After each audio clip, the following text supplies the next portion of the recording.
各位股友，大家好，今日就同大家講下騰訊嘅短線走勢、技術分析與窩輪市場機會。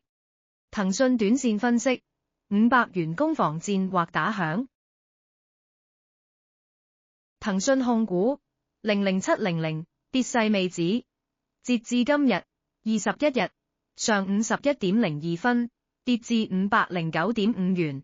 單日下跌1.92%，顯示市場情緒轉趨謹慎。近期3日振幅達5.20%，資金流向變化明顯。技術指標方面 ，RSI 為60，屬中性偏強區間，顯示短線仍有一定動能。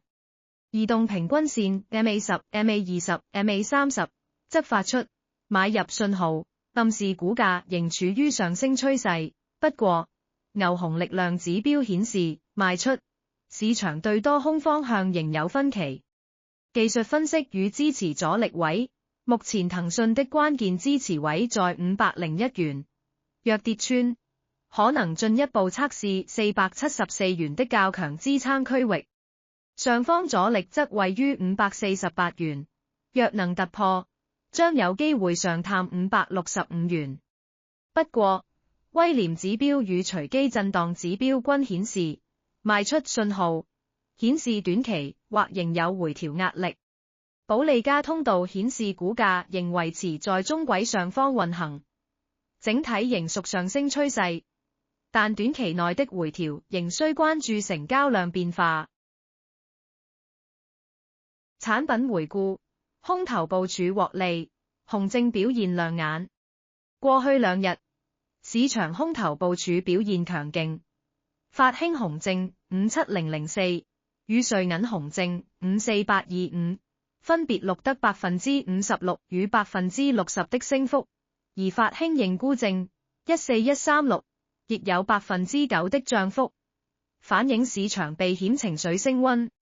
即使騰訊的基本面穩健，短線仍受市場調整壓力影響。投資者需關注是否會出現更深度的技術性回調。窩輪與牛熊證機會，市場波動性加大，窩輪與牛熊證均具操作空間。在窩輪方面，瑞銀認購證28548，槓桿達14.42倍，行使價578.27元，日價最低，適合捕捉反彈機會。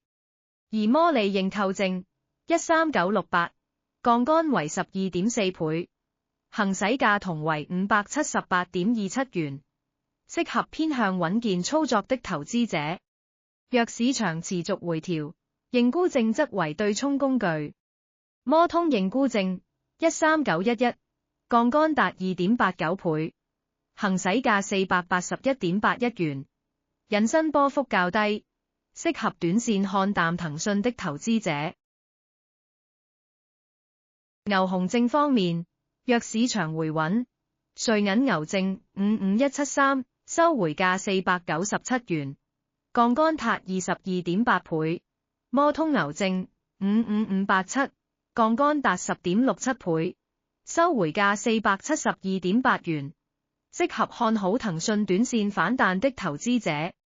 但若市場進一步調整，法興紅證57004，槓桿11.66倍，收回價568元，則是較具優勢的紅證選擇。